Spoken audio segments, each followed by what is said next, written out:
wrong song. What am I doing?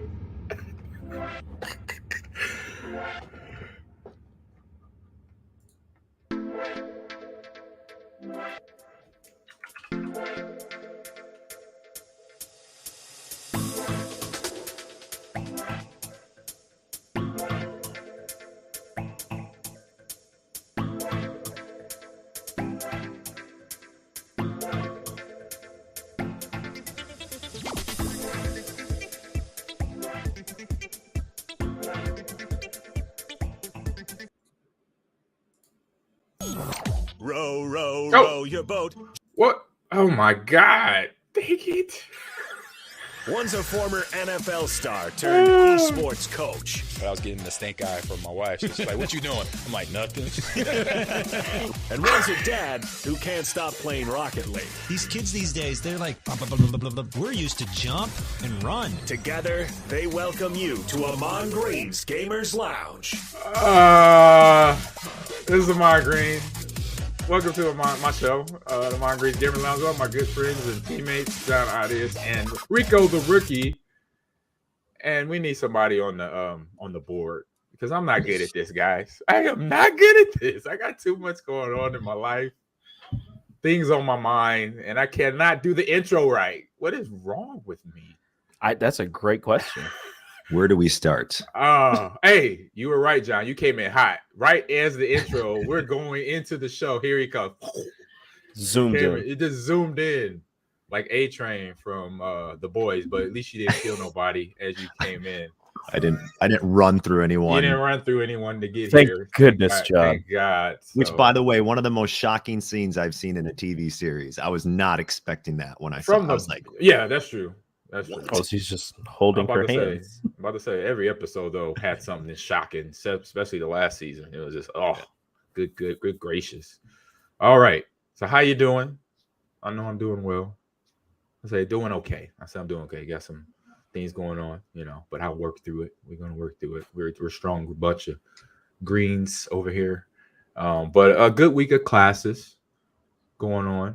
Teams are playing and practicing, which is I look in the Discord, is all lit up.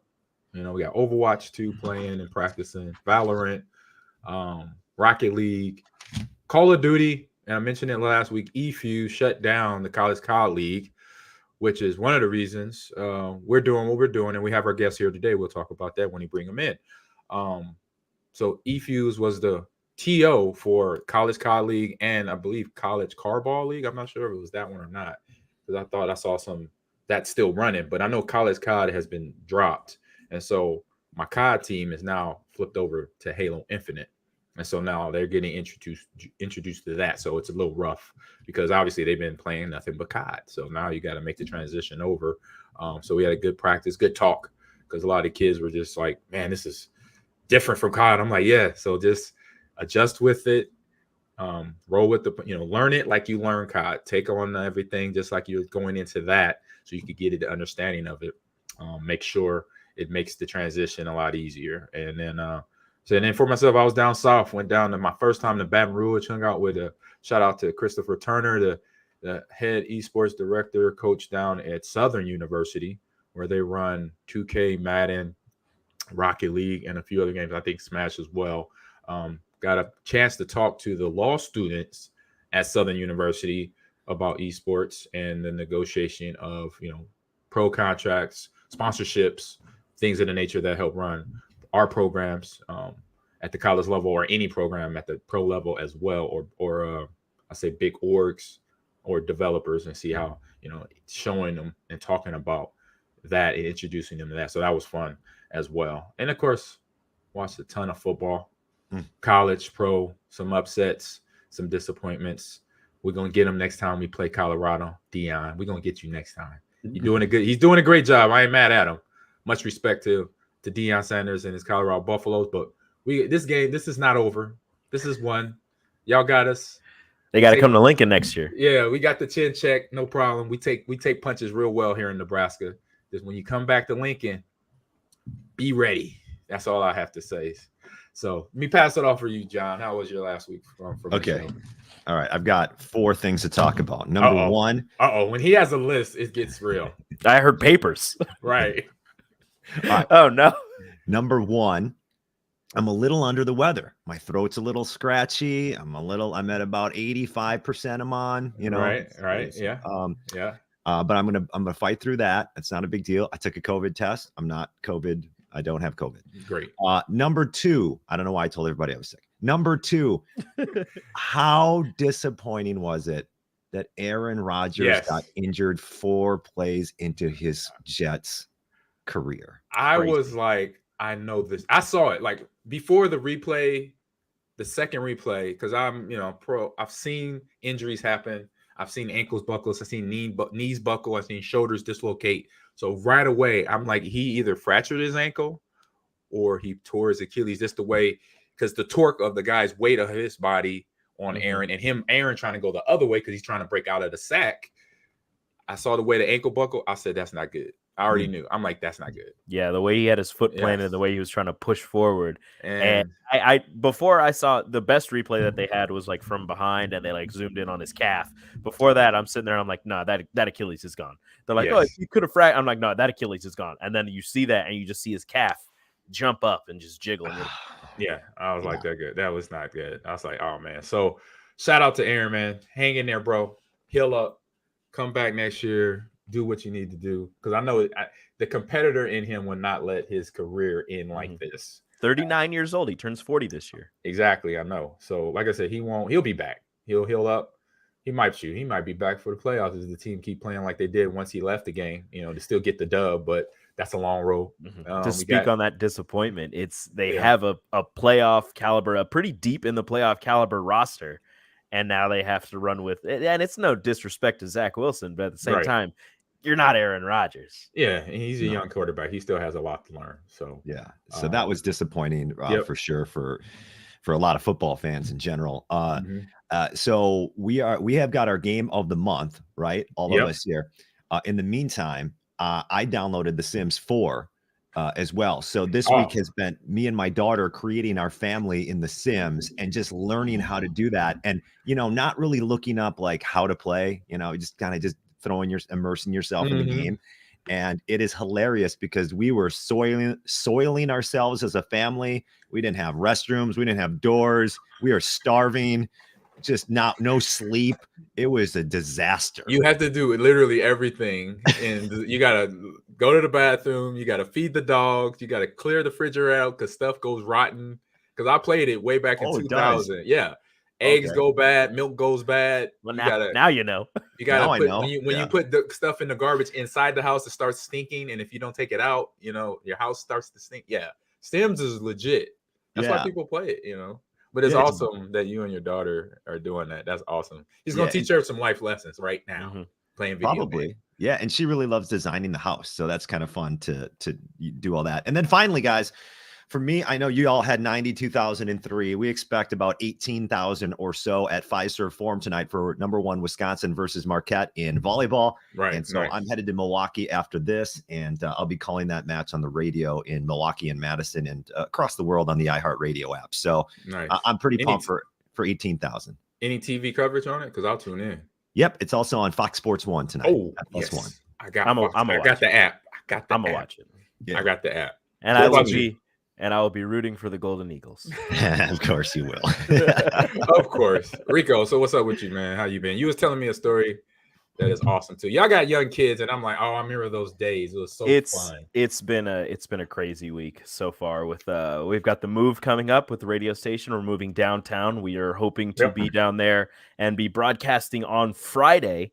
So hopefully, if you're listening in the Lincoln area, if you're in the Lincoln area, stop by 11th and O on Friday and come hang out at the new studio. That's so cool. That's something that's going on real big there. Downloaded Baldur's Gate and made my character. It took me about an hour, so I'm really excited to keep going with that. Our game of the month, and my kids have been a little crazy this week. So we're trying to find like 4 and 2. I have a 4-year-old. How they've been crazy. Yeah, I have a 4-year-old little girl and 2-year-old little boy, and so the Little Mermaid, the new one, was finally on Disney Plus, so we watched that. They were really excited about that. And then we were just trying to find new movies, and we found the Lego Movie, which I love because I'm just a big child. I love the Lego Movie, so I had them watch it for the first time, and then the second one popped up, and they wanted to watch that too. So in that movie, there's a song. There's a song that is this song's gonna get stuck inside your head, and they just kind of say that over and over again. Really catchy beat, really catchy tunes, everything. Well, my daughter loves it now, and she's just singing it all the time. So I downloaded it on my phone, and that's all she wants to listen to. She's 4, so just know. Yeah, for the past, hear that song a million times, it won't matter. For the past 2 days, going to and coming back from daycare, that's all she wants to listen to. I found out I could play it 4 times on the way to daycare and 4 times on the way back from daycare. So that's a fun thing that's going on. Awesome. And in the movie, when they hear it, they have to dance. They start dancing because it's like mind control or whatever. So she's like dancing. She goes, "I can't control my body." And then she looks at me and she goes, "Dad, is it in your bones? Like, can you hear it in your bones?" And I go, "Hey, that 4-year-old." I go, "Yeah, baby girl, I can." And she goes, "Why aren't you dancing?" So then I have to start dancing. Yep.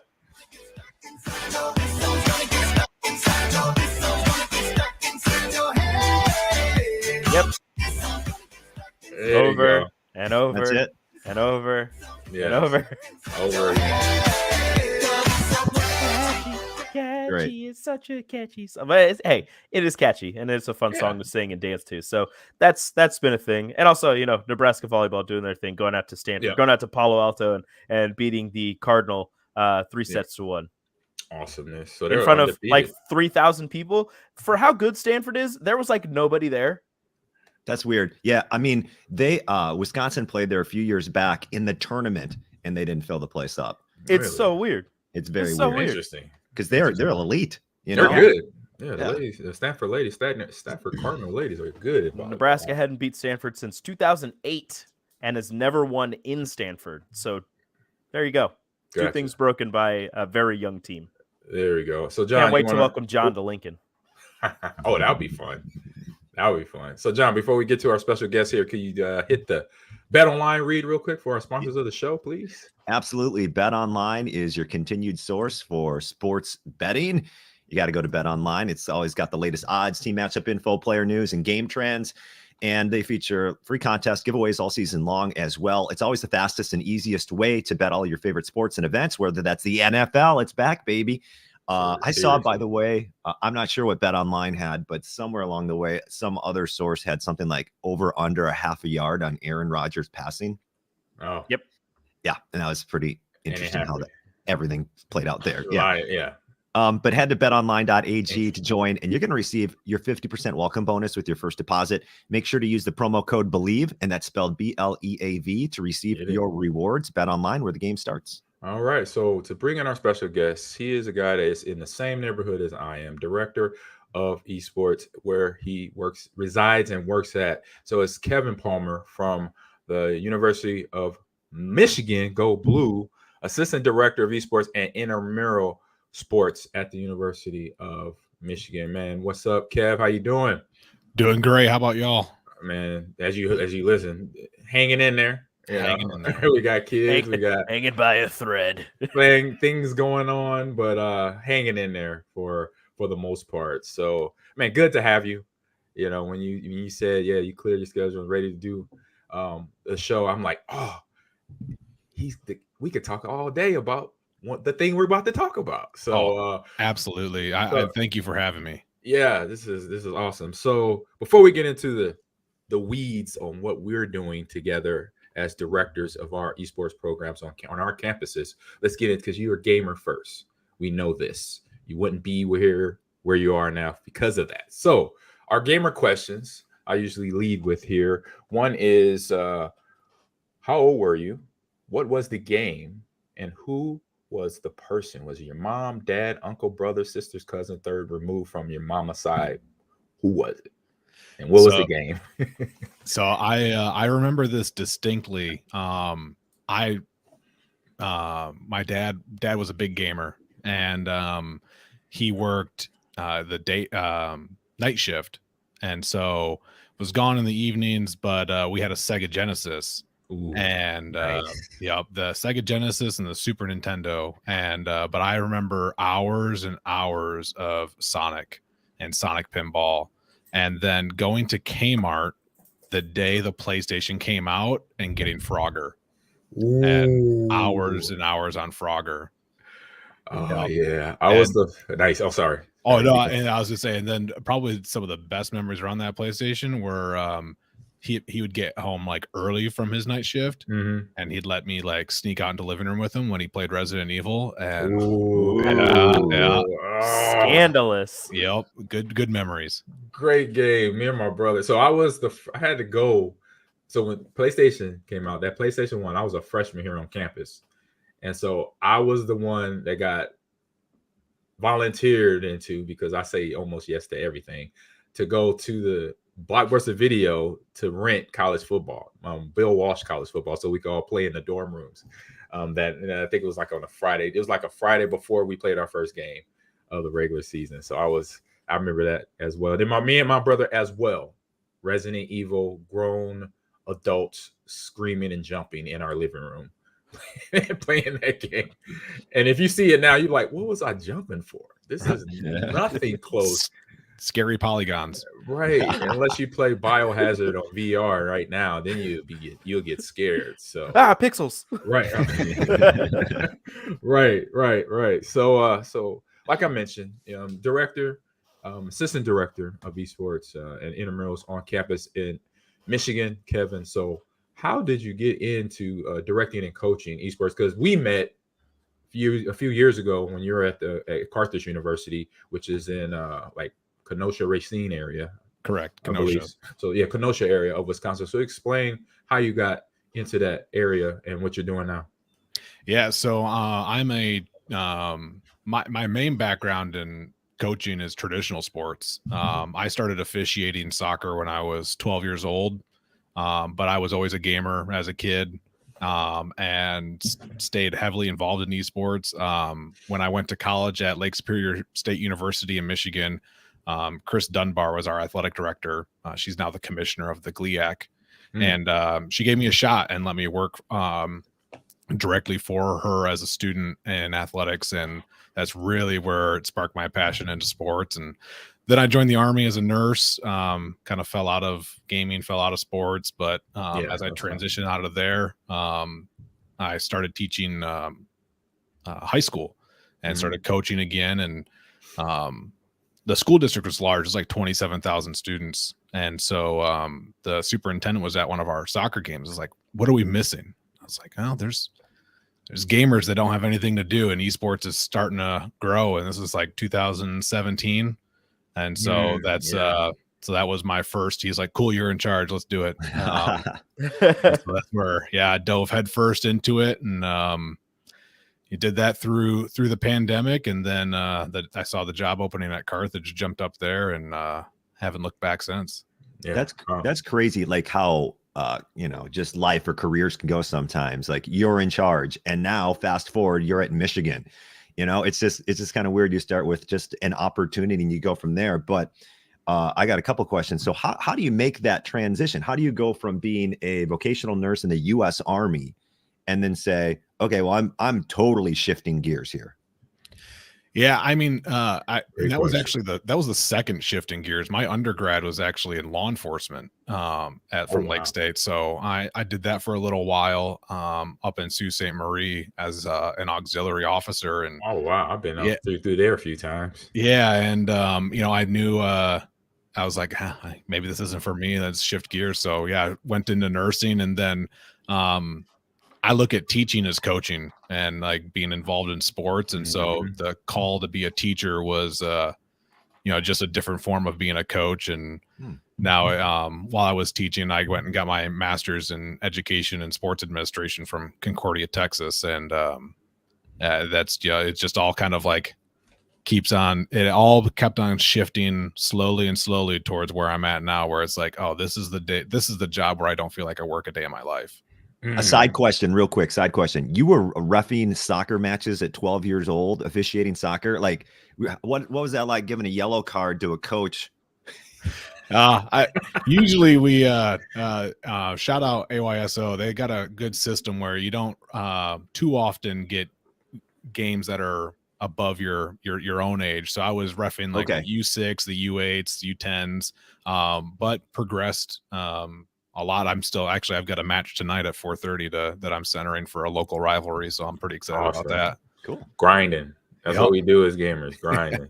Rico, did you have anything for him? Not right now. I thought I did, but John took it. Oh, okay. And you mentioned where you started. So say that again. Repeat where you started college or coaching. Lake State. State. When I started coaching. When you start coaching. Smithson Valley High School down in just north of San Antonio, Texas. Oh, nice. So you're down. That's where I'm. We just moved down there from Green Bay. So I'm officially out of Green Bay. I'm down in home base is Houston, Texas right now. And then then working here at the University of Nebraska. So yeah, I definitely know that weather now. It was hot as Hades as we're moving down there. So, what's this for you? Year what? 5, 6? This is year 6 going on 7 in esports. There you go. So in that time, you definitely have, I say, found a favorite thing. So if you could. So what is your favorite thing about coaching? I love the turnaround on a student who's never been coached before and doesn't know how to deal with things like adversity and conflict or strategy, and has never really had expectations put on them, and seeing that light come on when all of a sudden they break through that's kind of like self woe and they don't want to, and they push through it and they see the reward. That's my thing. Now, like my job at Michigan, I actually don't coach teams. You're more organized. You're like a TO. Yeah. So now I'm coaching the ones who are running the game titles and the coaches, and now it's really shifted now to where my new passion is coaching coaches. Ooh, also coach development, which is still a big thing, and I say more important. So, looking at where we're at, I was at Lakeland, you're at Carthage, I get here, you get there, and then, you're always, I know you're a person because I've seen this when I first met you talking about when we were dealing with the NECC little issue.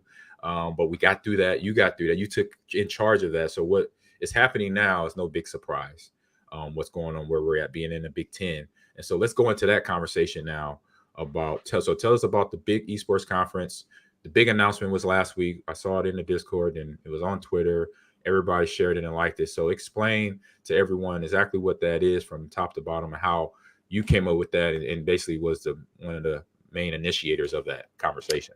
Yeah. So before I was hired, Doug Goon out of Minnesota started a conversation with the Big Ten headquarters office about bringing esports back, back to the Big Ten. For those that don't know, the Big Ten has supported esports in the past. They were a Riot affiliated partner and there was League of Legends championships on the Big Ten network.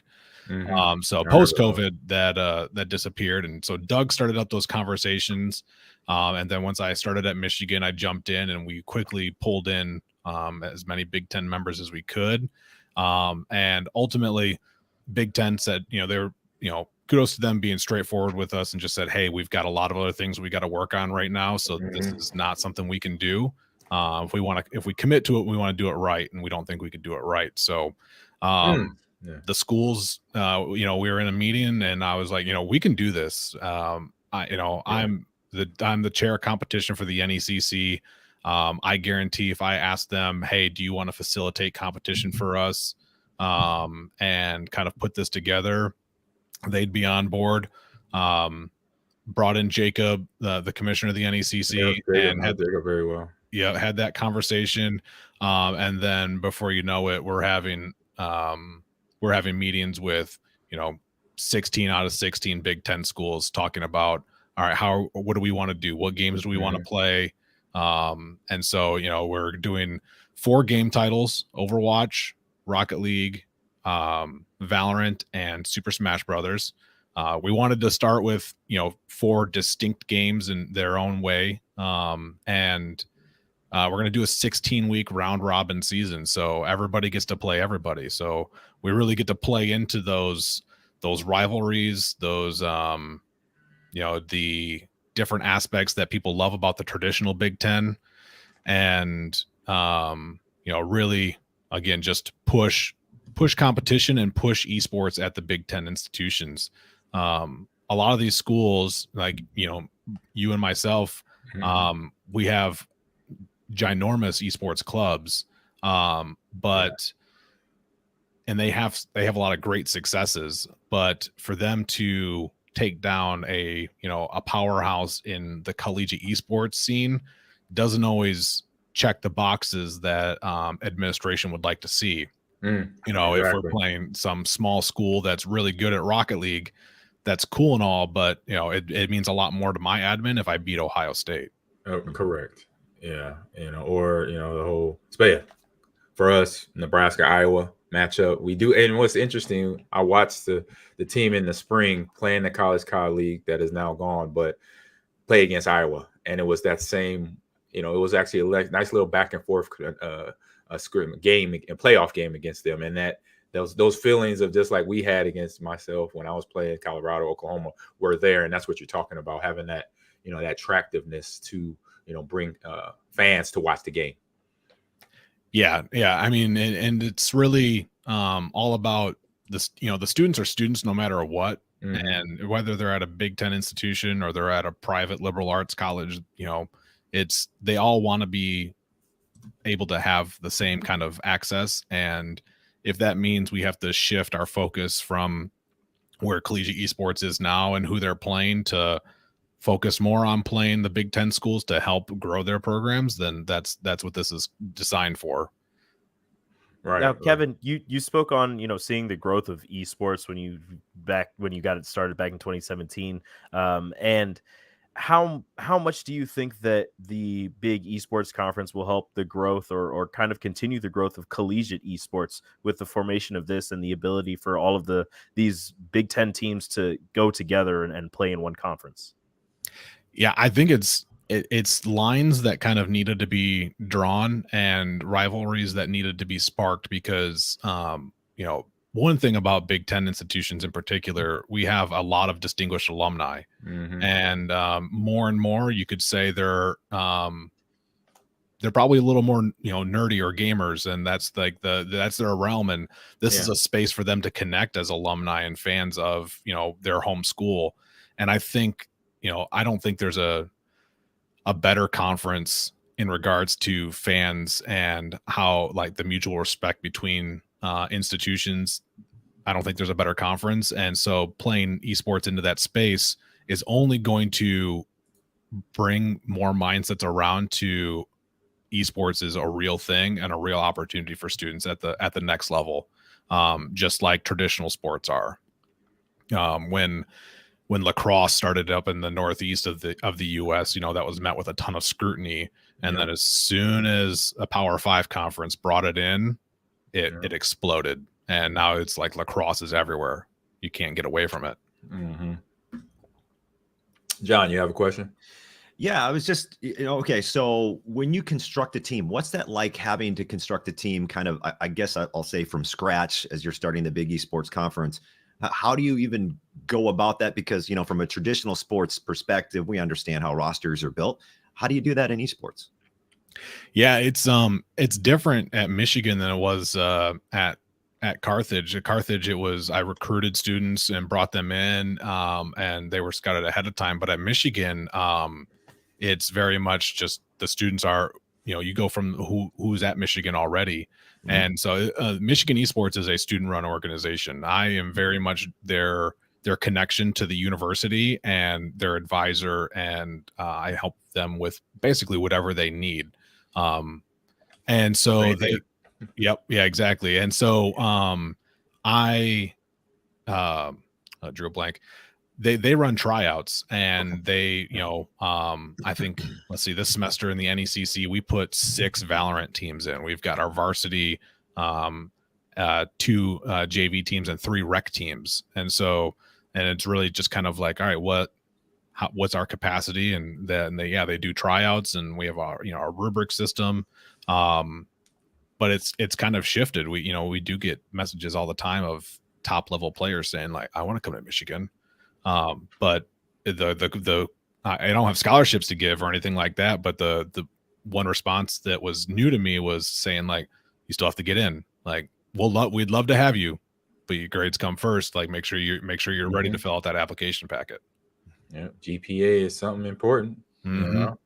Teamwork, being coachable, all those good, nice little qualities, and we kind of heard those before in other sports. So we got a quick question from the chat here. Notorious Afro hits us up with this one here.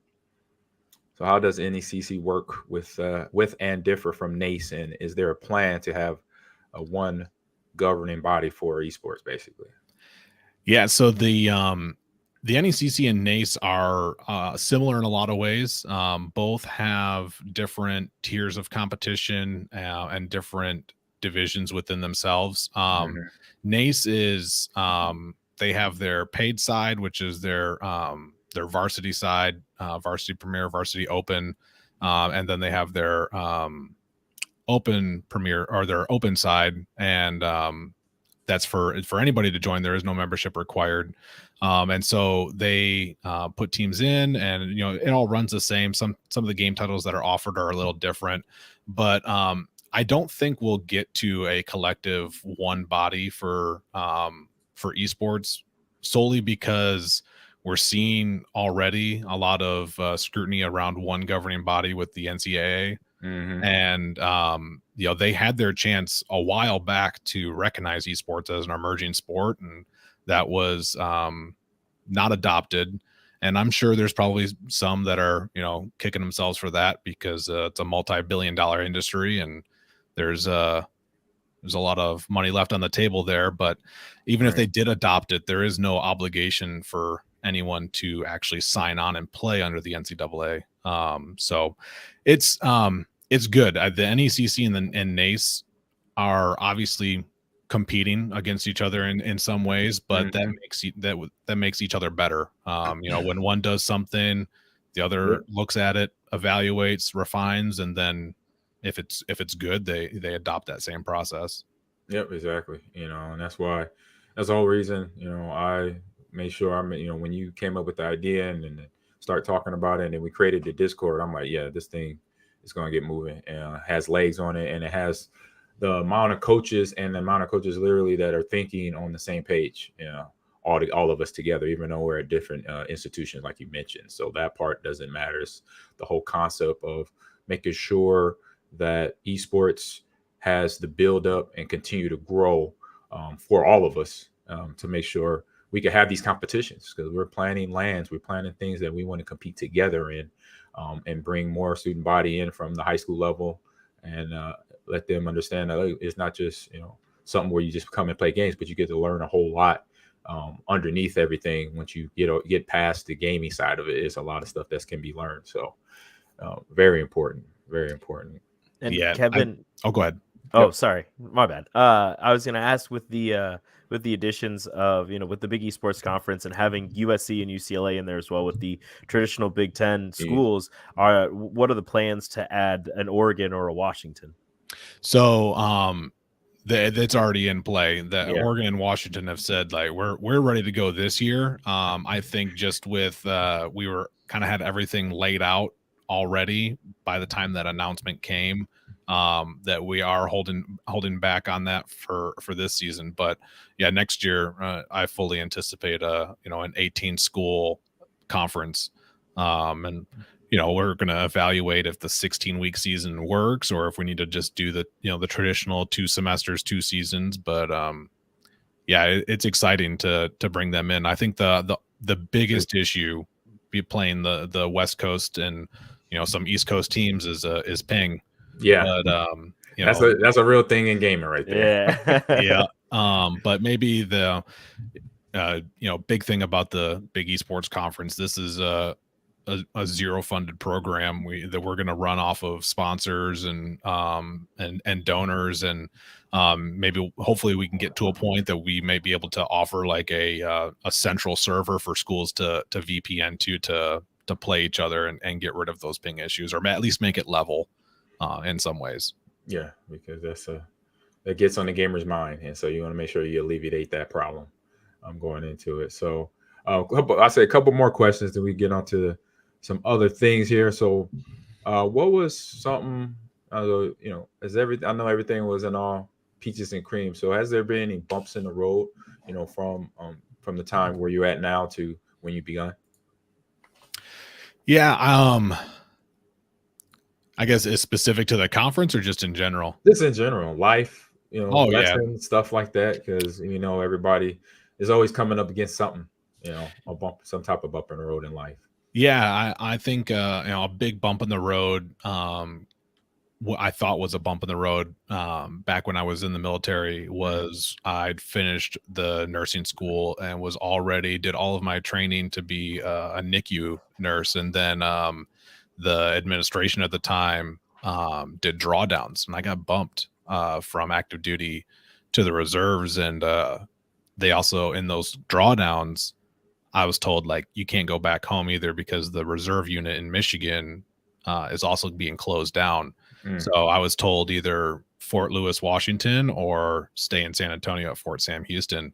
And so that was a kind of a setback of like, just, I don't have anywhere to go. And now I have to learn a new city, a new life, become a civilian again. But it taught me a lot, built up some resiliency. I got to live, San Antonio, one of the greatest cities in our country, just, great food, great culture, probably one of the friendliest places I've ever lived. And so it was a great place to really explore like my younger adult life and grow. So that was a bump that turned into a lot. Yeah. And it's something as some of the players that we coach, we just always letting them know and coaching them on things like their confidence. And then when they have a game where they don't win, make sure you use that loss as a learning experience and not just look at it as, oh man, I sucked that round or that game. No, there's things you could pull from that to help you get better for the next round or the next game that's coming up on the schedule. So thank you for that. So one more question here and we'll be done with all the serious stuff, but we got to get this down. So what you got planned for Michigan and yourself and the program there? And then obviously more, if it's more stuff that's coming down the line in the years to come for the Big Esports Conference. We've got a lot. On the Michigan side, we're advocating and pushing for an esports and gaming facility for the campus. And so making a lot of pushes there, having talks, reaching out to alumni, and gaining support that way. So hopefully building some steam and momentum there. We're playing into some traditional rivalries. So, shout out to Chris Bilski over at Michigan State. We're talking about doing some in-person stuff and playing into the rivalries. And same with John Price down at Ohio State. We're having talks. So, I don't like that school down south, but if we can get the students to play each other, then that'll be great. And on the Big Esports Conference side, we're going to run this season, and then the goal is to raise enough money or bring in enough sponsorships to where we can have that in-person championship LAN, all 16 schools in person. Yeah, that's the goal. That's the goal, right? And we want to you want to make sure no one's footing the bill on their travel. So a lot of, if you're listening, a lot of room for anybody to jump in if you're looking to be involved with some Big Ten schools on a big project. I have $3. Hey, that's a start. That is the start. We got to start somewhere. So thank you, Kevin, for answering the questions and jumping in with us here, being a part of the crew of my Gamers Lounge, Ahman Green's Gamers Lounge. So we're gonna get into a couple quick hit news bites, then this or that, because I know Jon and Rico, they got some fun and interesting topics here that they've always seem to find. I'm like, where do you get this stuff? But they find some good stuff to talk about. Let us know here on the Gamers Lounge. So we're getting a quick hit news bites. I got a gnat running around here. So here you go, Jon. Up to you. On you, buddy. These are always fun, right? The Apple event. Get that, Nat. Yeah. And this is from theverge.com. So every so often Apple has their event and they say, here's all the new crap happening with the new iPhone. So here's what you need to know about the new Apple iPhone 15. These are the 7 biggest announcements. Once again, this is from The Verge. And the biggest thing, if you scroll down a little bit, is the USB-C connection now for Apple iPhone. So remember they had that like big 16-pin connector back in the day. Yep. And then they went to Lightning and everybody had to buy new chargers. And now we got to buy new chargers again. Yeah. So that's the biggest change. And they talk about just because... Unless you got a Switch. Unless you have a Switch, you're good. Okay. Yeah. Well, they just... any way to increase profits, I guess. They claim it's, just because it's more powerful iPhone and they need a better powerful source. They know what they were doing. Yeah, they knew what they were doing. Exactly. So there's that. That's the biggest thing is the USB-C. Also, the mute switch is now being replaced with an action button. So I think you can program that action button to do pretty much what you want. So I'm assuming you could just program it to mute if you wanted to. I don't know. I don't have one. But that's another big change with it. I know the camera lens. This is something I always like to look at for the 14 Pro. That's what I have. It's 3x optical zoom. Why is that important? Because that's going to be, you can zoom in 3 to clarity. Exactly. Once you get past 3, it can get a little fuzzy because you're using some digital magnification. So on the Pro Max, it's a 5x telephoto lens, which is almost double that 3x that they had. So that's kind of cool. They go through some Apple Watch stuff as well. USB-C also coming to the AirPods Pro. So you have to probably buy a new charger for that if you don't have wireless charging. And the other thing is iOS 17 is coming out on September 18th. And those are always really, really interesting to see what the new little features that your phone will have.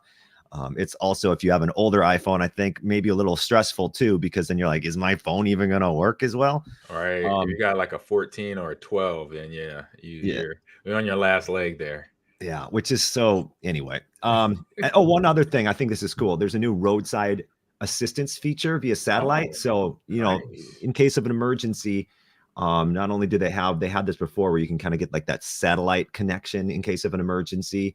You can also get assistance with a flat tire if your vehicle's just stuck. Apple says it's making its service available for free for the first 2 years with an iPhone 15. So, wow. So they're getting into like even more so than just the technology aspect of it. They're like, well, what else can we sell them that they can use our phone with? And one of these is roadside assistance. Or like you're going to have your phone on you anyway, so you might as well be safe. Exactly. At least they trying to help somebody out now. There you go. Look at them. There you go. Look at you, Apple, actually caring about people. You. I'm so proud of you. I will say the iOS 17. I do the beta testing for all their platforms. I've had it since I want to say mid-June or early July, and I love it. It's got a lot of they listened a lot. Like now voicemails, as someone's leaving a voicemail, you can read the voicemail on your screen as they're leaving it. And if it's something important, you can just pick up and jump into the call. Nice. That's huge. So I can ignore calls, but not really ignore calls. Yep. You remember like the old answering machine where you'd listen to see if it actually is worth answering and you pick it up and cut it off? Yep. They brought it back. I had a few of those. And then it also types out if someone sends you a voice text. It'll type out the voice text so you can just read the voice text instead of having to listen to it. Ooh, game changer. That makes sense. Yep. That was the next best thing coming. Okay. That's dope. All right. So we had a couple of questions here, comments and questions from the chat here. So from wrapping up what we're talking about with Kev, she said, talking about the ping. Ping is different. That's hard. Hopefully teams can raise money to travel to the events. And then we had a shout out here, Kevin. So Shady 419 said, hey, look, Shady beat Galahad, excuse me, to the chat yet again. So that must be somebody Miss you, Palmer. Yeah, so that's Alex. He was my first GA at Carthage. GA, and awesome. So now he's He's the head coach for his own swim program now. Awesome. I think at his alma mater, and then Galahad was the what Robert was for you at Lakeland. That's what Jordan was. Galahad was for Carthage. He started the whole thing and led to me getting a job there. So yeah, shout out to both of them. Hey, GAs are awesome. I have a GA now in one of my classes. I'm teaching Intro to Sports Media and Mass Communication. Abby Hammond, shout out to Abby.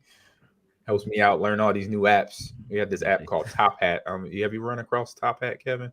In teaching or coaching, but it's supposed to help things easier. But when you first learn it, it's like, oh wow. But it is useful. It's like a paywall to it. Of course, students don't like that. Students are balling on the budget. Once they saw the paywall hit, I'm like, I gotta do this. I'm first time teaching this, so the students are like, yeah, I'm not getting that. I don't know. You can use it all you want. I'm not getting it. They try to like use the niceness in me, but I'm like, look, I gotta stick hard on this one. You gotta get it. You gotta get it to participate in class, because there's like a class of almost 200 kids. So at me asking a question or taking a quiz is like, oh my, that's 176 papers I got. No. Yes. Answer it on your phone. So that's why it's used in this class. And I'm like, oh, this is awesome. So let's get over to Rico's story here. Yeah, mine isn't News Bytes. Mine isn't as cool. It's just something that I saw that I thought was really funny. A new indie game coming out called Squirrel with a Gun. DD Creations generating excitement among gamers with their upcoming title Squirrel with a Gun, powered by Unreal Engine. It's a sandbox game, and you're just a squirrel in a neighborhood, and you find a firearm, and you can either you're being chased by people in suits. You can either help the people in your neighborhood or the Matrix agents. That's what they look like. You can look at this. Watch it. Boop. Oh, wow. Puts his head in a bazooka. I don't know. It just looks hilarious. So I just thought it was really funny. So you're just a squirrel, and you can do all the squirrel things: climb trees, try not to get run over by a car, jump from house to house. But also, you have a gun. So that's a bazooka. That's an RPG right there. You can either help the people in the neighborhood with mundane tasks, or you can be a crazy squirrel with a gun and run around the neighborhood and mess with people. So DD Creations. This goes back to my point of, if you can't find a game in the gaming space, you're not looking hard enough, because that's just there you go. So like, if you've ever wanted to be a squirrel and see what a squirrel does in your neighborhood and transition seamlessly from a house to a tree and a tree to jumping on a car and running between cars and all that, you can do that. Or you can do this, and somehow a squirrel can carry a bazooka. There you go. Interesting.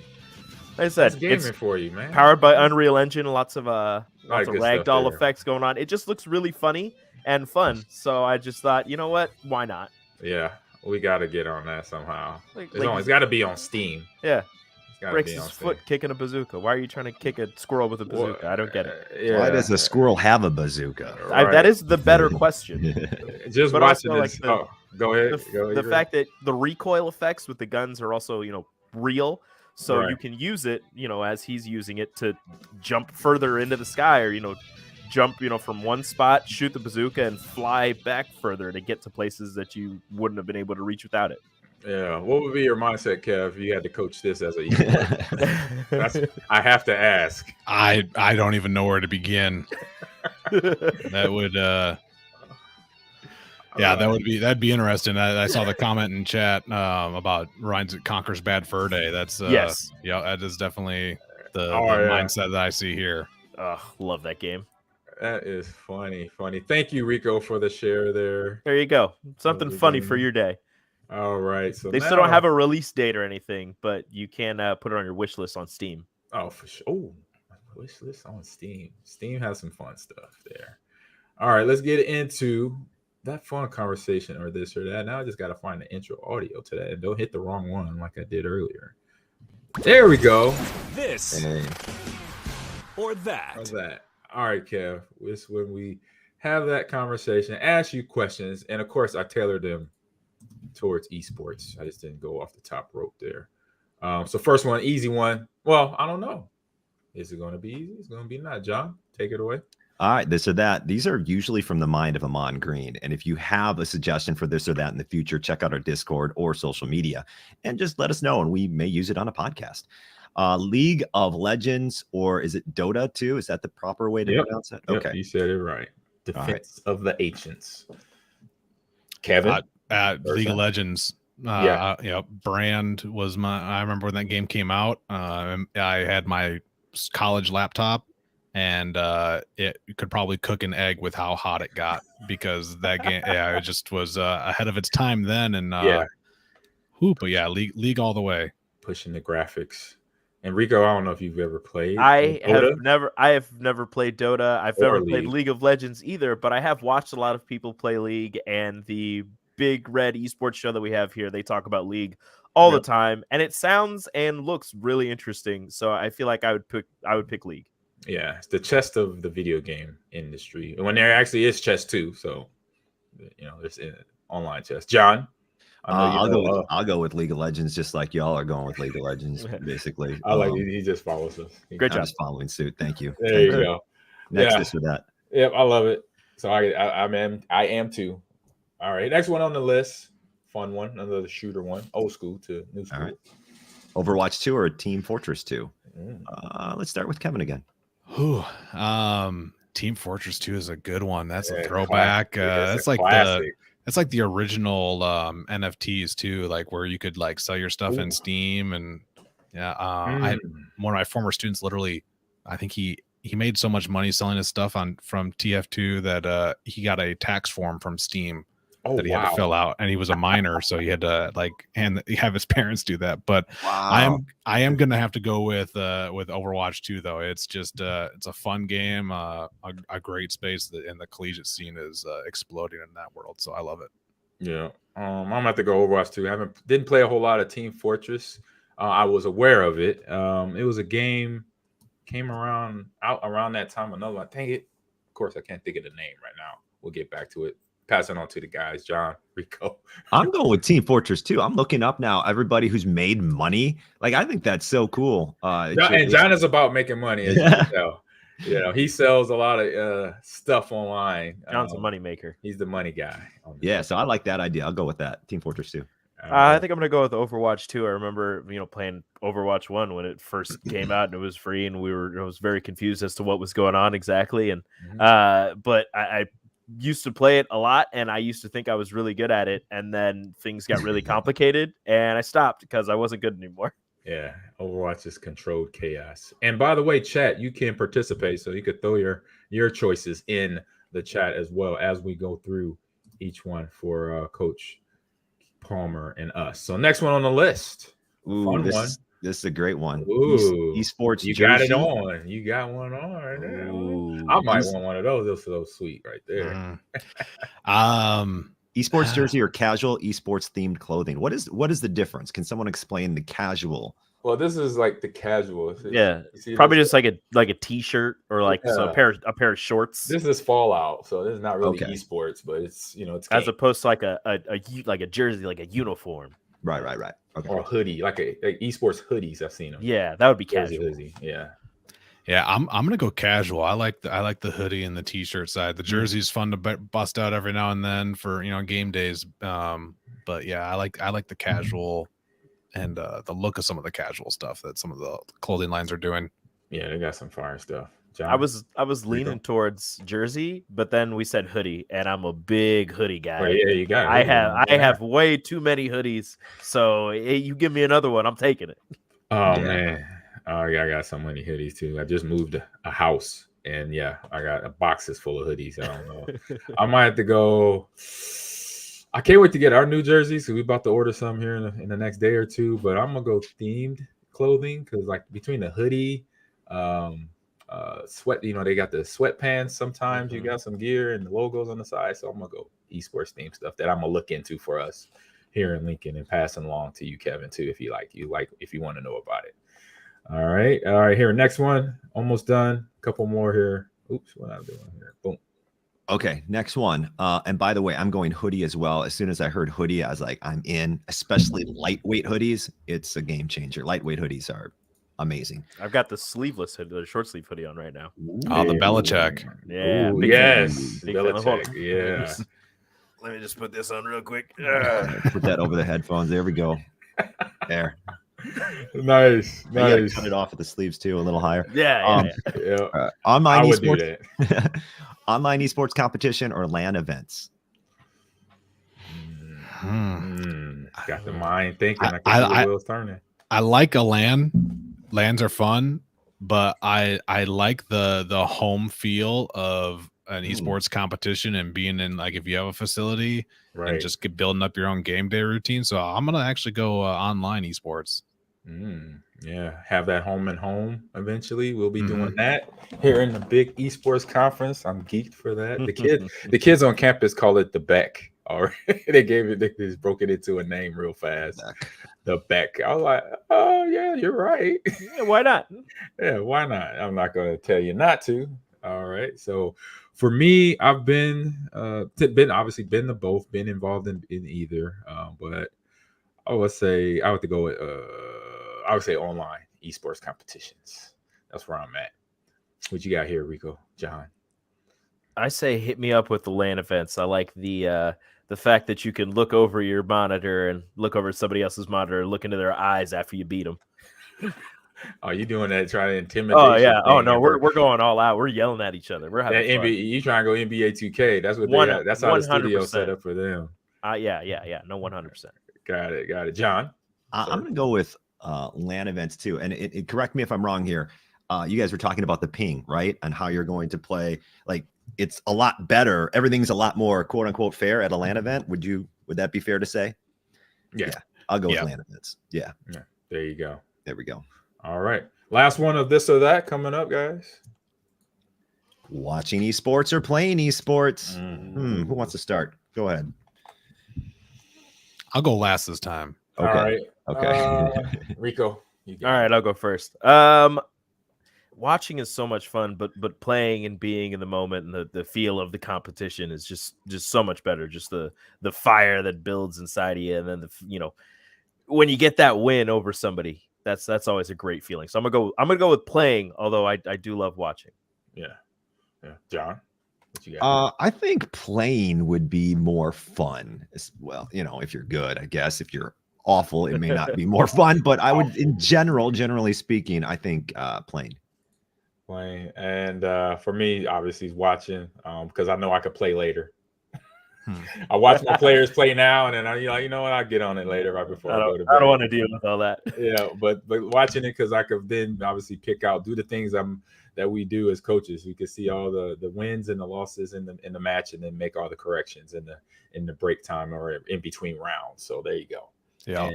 Same. I watch as a coach. I like to watch, and I'm also a big production person. So I like to watch not only the game itself, but like the production value of, if it's in a LAN, like the lights and the crowd noise and all that. So I'm big into that side. Yeah, that's huge. Because obviously, everybody, the fans get to tune in and see what's going on. And if we have all the bells and whistles, like let's say Monday Night Football, or the Super Bowl, and we're doing League of Legends championships and Overwatch 2 games, and it's like, see, this is good as what they do. Is the Big Esports Conference looking for play-by-play and color analysts?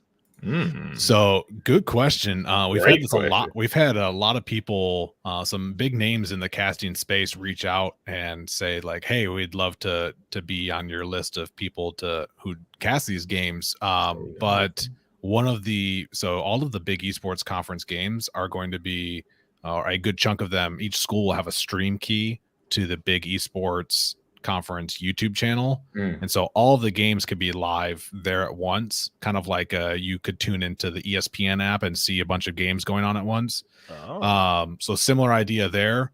And we really want the schools to focus on their production in-house and not having outside resources for coming in and casting. So we're hoping that the schools have student casters and student producers and all of that, and then on the NECC side, they'll pick up some big games here and there, and they'll probably bring in the casting team. But ultimately, we're really hoping that to promote experience and get students ready for after graduation.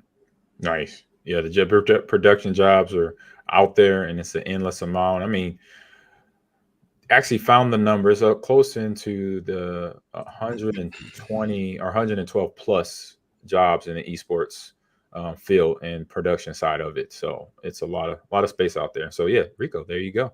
All right. You better put your name in the hat right now. I gotta learn the game some more, but I'm always down. Yeah, you're a quick learn. I know that. So me and John will team up. I'm just gonna volunteer John.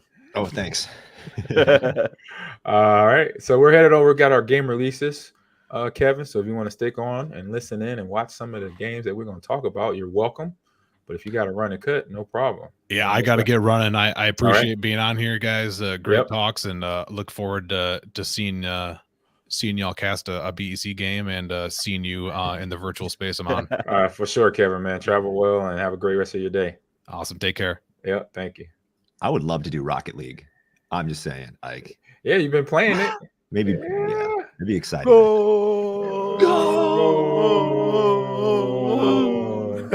All right. Speaking of goal, we got game releases.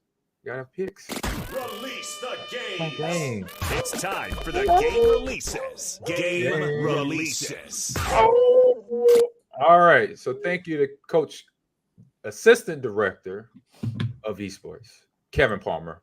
He's just that dude up in Ann Arbor, excuse me. I'm running my words together. Thank you for that. Good job. So, John, you're up first.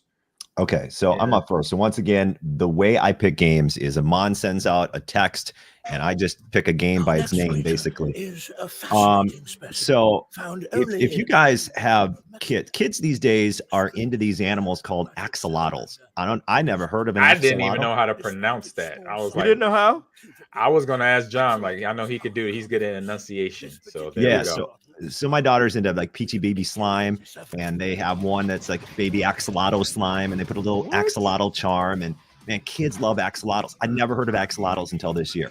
Really? And so yeah, so here Me too. I don't have young kids no more. Mine's grown adults. That's the problem. They're probably not into axolotls. So this game is called AGGL, I believe is how you pronounce it, or axolotl. But I'm going to go with AK because the description on Steam is as follows. The cutest, deadliest, and only top-down roguelike shooter featuring AK-wielding axolotls. Blast your way through the animal kingdom with an arsenal of kick-butt guns. They said the A word. Mighty power-ups, and even raise an army of trigger-happy baby axolotls. Wow. And as you can see in the gameplay, they're just out there shooting stuff. So they're basically making cute things dangerous. Look at He got an AK and he's on the baby in the backpack. That is ridiculous. Man, I didn't see it all. I love it. That's why I said it. I'll say it again. If you can't find a video game you love to play, then you're not looking hard enough. That is the quote of the day. That's right absolutely. And you know what's funny? I saw in some part here in this video we're watching, there was a raccoon with a gun, which obviously reminded me of Guardians of the Galaxy. Yes, it's coming up. And Rocket so raccoon right there. That's what that was. I was trying to think of something. There you go. Yeah. So you said cute, just said something cute with the gun. That's kind of in a way what Rocket is, you know, 100%. As far as the aesthetics of him. So that's what they're doing here. Cute with the gun. All right. Can't get any better. Now, both of y'all got young kids, so I could come over to Rico's house one day in a couple of years and see. I'll just throw my kids downstairs. They're like, go play this. Go play this game. All right. I love how they have like somebody who's imitating Sir David Attenborough and doing like a Planet Earth themed like voiceover. Like, yeah, they're trying to dress it up. Like I said, it's cute with a gun. This particular axolotl is armed with an AK-47.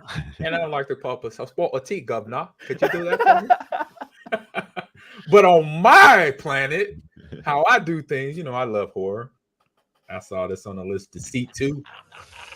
Ooh, nope. Don't like it already. So we had the cutie little axolotl, and now we got this. We got Deceit 2. So you stuck in an insane asylum, as you can see here. So Deceit 2 is the sequel to the multiplayer horror game Deceit. Obviously, offers intense social deduction gameplay. That's like means you gotta do some math here, work the numbers on how you're gonna survive, basically in the game. So as players, you must determine who to trust in a group. Can I trust you too? If we play online in this, John, Rico, Ricky, I will run away. All right, y'all suspicious, so that means I don't know if I'll be able to trust y'all. So Deceit 2 comes out tomorrow, and it's on all platforms: PC, Xbox, Series X, and PlayStation 5. So, will I be able to trust any of y'all playing this game? Even guys, Notorious, the average historian. We want to get this going, but we gonna be talking about our other game of the month in a minute here, right after Rico tells us his game. But yeah, that's the C2. We got October right around the corner, guys. That's gonna be 31 days of horror for this guy here. So get ready. It'll be horror month. All right. I used to do a thing with my with one of my roommates in college where in October we would watch a different scary movie, different horror movie every day. That's what Ahman does. Yeah. We usually made it through like 10 and then we just forgot. 31, baby. 31 and 31 days in a row, and including video games. You're also a crazy person, so yeah, there is that. All right, yeah, that's true. I'm a little kooky. All right, Rico the rookie, what we got here? Heretics Fork. I saw it and I noticed that there was tower defense in it and big strategy. Tower defense game. Heretics Fork players bureaucracy of hell as the newly appointed Hell's manager. That involves punishing sinners using state-of-the-art computer system. It's by hell? Yeah, you're the manager of hell. You're building defense towers to hold back swarms, and you have to manage all of the circles of hell because it says that hell's overrun, and they need somebody to thin the herd. I agree with that. So it's like you're collecting cards, you're building towers. The cards give your towers different powers, and each tower has to defend the center of it from all of these, hordes of demons who are trying to get out of hell. So you're hell's manager, and you have to defend the exit of hell, I believe. Wow, so there is a way out of hell. You just have to get past a giant tower. Yeah. That's it. That's kind of how that works. Also, Heretics Fork. Well, that's too easy then. Well, that's why we got a lot of crazy people. Yeah, apparently a lot of people. It's easy to get out of hell once you get sent there. That's the problem. So Heretics Fork. I was like, there's no way they just came up with this. So I decided to look up what a Heretics Fork is. It was a torture device used in the Middle Ages by the Spanish Inquisition. It consisted of two forks set against each other, one under the chin and one into the upper chest. They would strap it around your neck. And so you had to keep your head up a certain way. If you lowered it, it would go into your neck, and it would go into your chest. There's no vital points, so it can't kill you. It's just a lot of pain. You can bleed out. That's some Saw. I've seen that in Saw. Heretics Fork. And they got a new Saw coming out. Jigsaw is another prequel to him. There you go. That's coming up. Isn't it weird how people have come up with ways to torture other people? It's just so weird to me. It was a way of life in the medieval times, bro. You ever see you take medieval history? They would literally of our planet. We weren't right. Oh yeah, I'm pretty sure those people who tortured people were just serial killers, but the kings or queens or whatever were just here.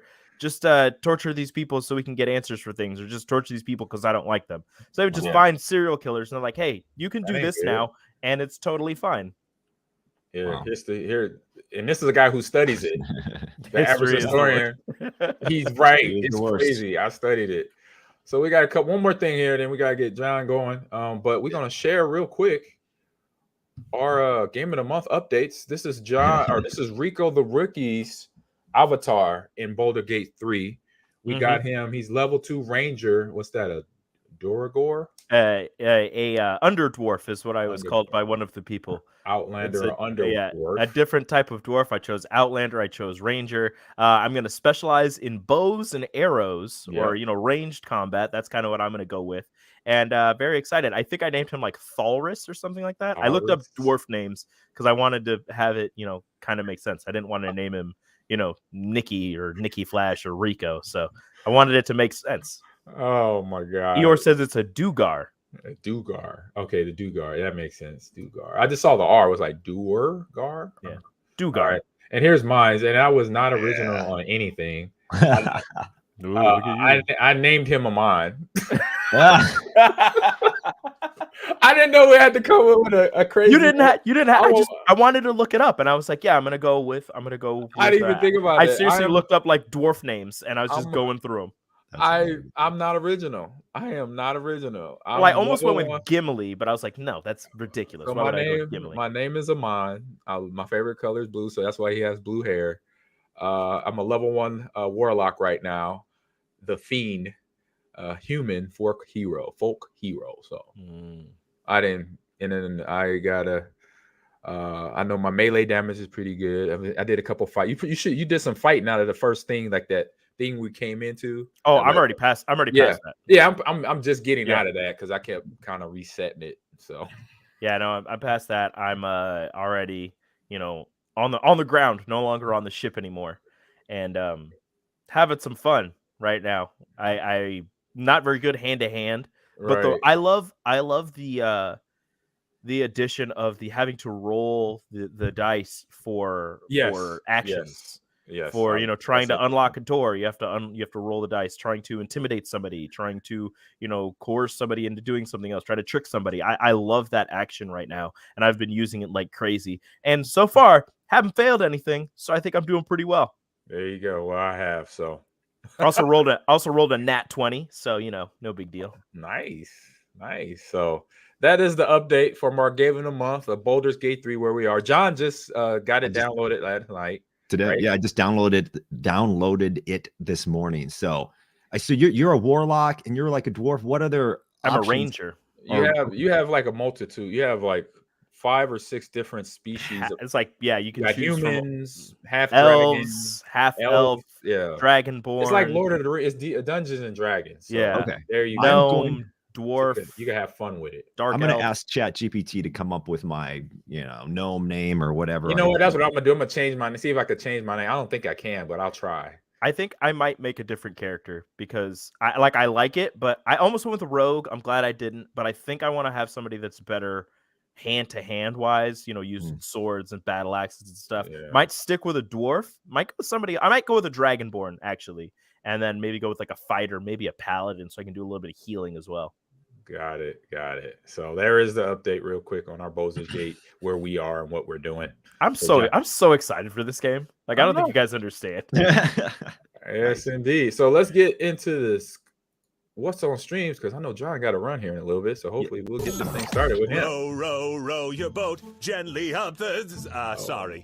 Excuse me. It's time for What's on Stream. Row your boat. I got to stop that. There we go. Okay. Boom. There it is. We're here. Got it. Episode 5, Secret Invasion, Disney Harvest. Harvest. That's the name of the episode. Harvest. So I've caught up now. I just watched episode 5 last night. Yep. Here are my takeaways. So basically, you see Gravik right there using the Groot style superpower there to kill one of his own men. So spoilers coming ahead, but basically this episode they end up taking the president after the attack right to the hospital, so he's there. And one of the Gravik just keeps killing his own people when they speak out against him. And they try to take Gravik down, but he is insane at this point, so he is totally out of control. And we find out the name of the episode, right? He's looking for the harvest, or that vial of superhero DNA that was collected. Fury only knows where it is. During the Infinity War. Right. And so that's what he's after, and that's what Fury is trying to protect. I know I got to run soon. So by the way, you see Fury killing his partner. Killing is really graphic, but so that goes out, by the way. This is really difficult. Like everybody's, like you were saying, everybody's a Skrull. So I'm always like, okay, wait, who's the Skrull and who's real and what's happening? Right. So it's a little confusing to me that way, but I'm sorry, guys. I thought the ending of episode 5 was kind of funny, and I don't think they meant it to be funny. It's Fury going to like Finland to go get the vial, vial. And he gets the vial, and then he goes into like some other. He's at a cemetery, right? Yeah, he goes into like a coffin area. Yeah, so the vial's hidden like a tombstone, and he goes into like some coffin area where there's like different boxes, and it magically opens. He's getting ready. He's like getting his gun, his jacket, everything. That's what's funny. He's like, I don't need this jacket. I need this jacket. He getting his Nick Fury. He had in Finland for how long? Just been sitting there. I don't need this. I need an eye patch. Luckily, I have one waiting for me. Puts on the iPad. Like, couldn't bring a gun. He's like, this gun is elite. I'm taking this gun. And I just thought it was funny because the music was like so powerful. And you're like, oh, shoot. Stuff's about to go down. It was like Batman going to the back, coming out of the Batcave, Superman going into But he changed from one coat to another coat. Yeah, it was ridiculous. I laughed at that part. I was like, what is he doing? I'm supposed to be pumped for him changing clothes? Also, why? And it was like his gravestone in Finland. I'm like, why is he buried in Finland? Because he's supposed to be dead. He's But why is he buried in Finland? Why would he keep a gun and clothes in Finland? When you work for programs that are supposed to be off books, you get buried anywhere. You might not even get a nameplate. There was one though.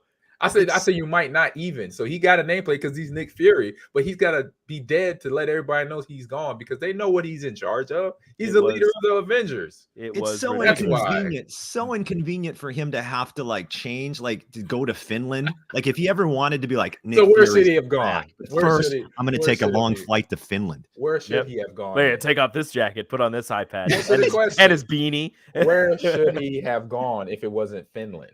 I don't know. It just seems funny. Like the big moment at the end of the episode was like, I'm changing clothes. And here's a gun that I could have just bought. Yeah. How long have those clothes been sitting there? Like ridiculous. Exactly. Y'all being literal for sure. I thought I was the literal one. No, I'm not. I was just looking at it like, oh, it's about to get real now. He back in his Nick Fury gear. He got he went to get the jacket. You already shot Gravik in the face, and you saw that it did nothing. What are you going to do? Hey, like Nick Fury does, he's gonna figure it out. No, he's not. Do you know how he figured it out every other time? It was just like humans, or he had the Avengers to help him. Exactly. Now it's just him. He said he's not gonna call. Yeah, he's not gonna call him because this is personal. He said that. They're like, why don't you call your friends? I know he's not personal. He can handle it on his own. You're gonna personally die. He's gonna handle it. You know how we criticize coaches after games? Like, I think that's the wrong play call, Fury. You better put in your best players for this one. You need this win. That might be why I'm like, I don't see it. You shouldn't have run the ball there. It wasn't my choice. I run the ball, so I'm like, you gotta ask Nick for it. It's a bad attack there. Yeah. But yeah, after all that, ridiculous. I love it. But also fake this Rhodey, hate him. Oh yeah, hate him. He's a Squirrel. I hate him. Hate him. I love Rhodey, but now I don't like Rhodey anymore. I had this question. I'm glad you brought this up. Where's the real Colonel Rhodes? Where is he? Downstairs where they're keeping the humans alive in the Squirrel's place. Yeah. That they're trying to destroy, that Gravik wants to destroy to start World War III with Russia. There you go. So sticking to the storyline here. If you paid attention and not worried about Nick putting on his new jacket over another jacket. Ooh, this jacket's not gonna. I love it. I won't look good dying in this jacket. Hey, this one on. They had, it's for the movie. Okay, now you get into like certain things happen in the movie they got to do. So that was kind of his like, it's about to get real moment. Like things about to happen now. Even though for y'all, it's like, why did he put on another jacket? Why did he take off that jacket to put on that jacket when they both look the same? Other thing, he already had a gun. Why are you getting that gun? Like you said, John. So yeah. I mean, like I can keep this gun for years in the secret spot when I could just get a gun anywhere. The other thing, this is me nitpicking at this point. I got that. When Fury goes to Gaia and she's like, I need to bury my father first or whatever. Like, I'm not gonna criticize too harshly anyone who's going through some trauma, like a parent passing away. True. But like, I thought that could have been a very more emotional scene. Fury almost seemed like, okay, good. Just go do what you got to do. I'll be back. It's like there was no consideration of emotion in that scene. Well, he's seen it all. He's blipped away. He turned into dust. That's so look, if I'm known anybody that's been a dust ball, when they come back, it's like nothing rattles them. That's a good point. Just think about that. Okay, I get that, but at the same time, I was dust.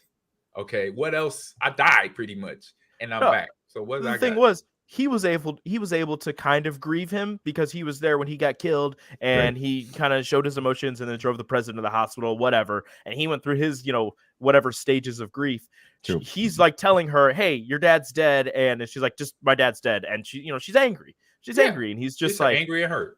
And she's like, "I need to bury my dad," and he's like, "I know a person. You can go ahead. I'm gonna go to Finland. See you there."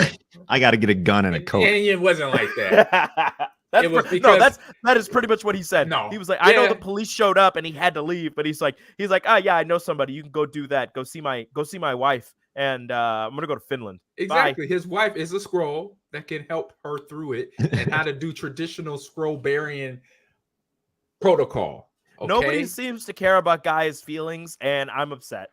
This is a Marvel movie. I agree. There's a Marvel TV show. So what feelings are going to be considered when the Earth is pretty much, well, not the Earth, but the people on the Earth? I don't know how many people. I don't know how many days have passed. They're Skrulls. I don't know how many days have passed in the show, but I'm just gonna say she found out that her mom was dead 4 days ago, and now her dad is dead. Yeah. And everybody's just like, "Hey, we should still do this war thing. By the way, don't really care about your parents." Is that how she's saying it? That's pretty much what people are saying. And then she's going through this with Fury's wife, and she's like, "The last thing I told my dad was he was a failure." And she's like, she pretty much says, I know she had a little bit more feeling when she was like, "Oh, that sucks." Wow. Yeah, I like your point of view. Probably shouldn't have said that to your dad. Hey, all I have to say is watch the episode yourself. Don't listen to, you might want to consider listening to either one. They're funny for comic relief here. Ridiculous. Oh my God. This is good feedback. I love it. It's funny. I'd love to see how they're going to do this. Rhodey going to get his though. Rhodey, it ain't going to be pretty. But one thing I do got to say, once they get to the lady, I can't think of her name right now, but Sonya. That it works for Nick in the red, that she's always gangster people. Sonya. Her right there. Yeah. She's gangster. Unless the guy next to Gaia and Nick's wife, I wouldn't mess with her. I like her character. I'm like, hey, if I'm making up a squad, I'm like, Sonya, you coming with me because you ain't got no heart. You gangster. When you need to do something, you get it done. Yeah, she's getting things done. I've been appreciating her whole role, the actress as well, because she just, when she's gonna shoot somebody, it ain't no hesitation. There's no dialogue. It's bullet to head, John Wick style, and all right, let's move on. I just love her line. "I can either be your best friend or I could be not your best friend." Yeah, you want a bullet in your head right now? Okay, boom, pow. Right here. Yeah, she doesn't wait for like you give me the answer now or we're not playing games. Yeah, right there. He's like, "I'm gonna shoot her." And she didn't blink. She was like, "Oh, that's cool. That's exactly what human men do." Bye. Blink. She didn't blink an eye. She pulled that gun out. Pat. The accuracy is also. I told you, don't mess with me. Sonya's a G. That's a confident shot right there. Like she must have had an elite training to be able to pull that off. I like that. Yeah. I like that. Well, I can't wait to see how Fury ends this with a gun and a trench coat. What's up, Coach? Exactly. So last episode, if it's just him, he's going to lose. All he has to do is that Groot thing and just So stop it, Fury. So it's awesomeness. So we'll pass your go time, John. Yeah, so I gotta roll. Get out of here, man. Love the talk, love the feedback. Great questions for Coach Kevin Palmer earlier.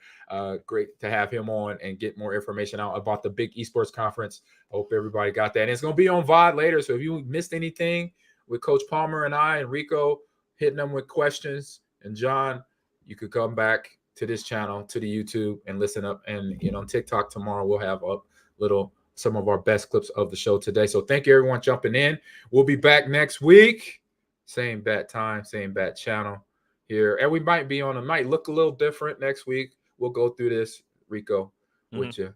And for the audience, it might be a little different look, but we'll still be here on Twitch and we'll be on YouTube. We may not be on Facebook and Twitter because of where we're going to be, but I'll explain that once the show gets here next week. So enjoy your week.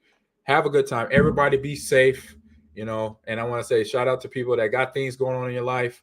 Make sure you talk about it, family, friends. There's people that there to support you because we know we have these, we got this thing called life and it always throws you a curveball. Sometimes we can't hit the curveball and that's okay, but reach out to friends and families your family members and close people that you know to get that, talk it out or whatever, or just somebody, a shoulder to lay on, or somebody just to have open your ears and listen. So have that. So I hope you have that going on for yourself. But thank you for listening, and we'll be back next week. All right, Rico, see you tomorrow in the morning at the Big Red brunch, right? Brunch. Yeah, we're getting brunch, and you're talking about football. Oh, man, that's all good right there. So peace out. Let's get the music going. We got to hold up. We got to do this. We got to do this first. Boom. Let's do that. We disappear first. Ooh. We disappear, and then we turn on the music right here. It's called Dance Pop. Dance Pop. There we go. Let me take this off the screen. There we go. Drink on the Sly. It's coming soon. Here. To a shelf near you.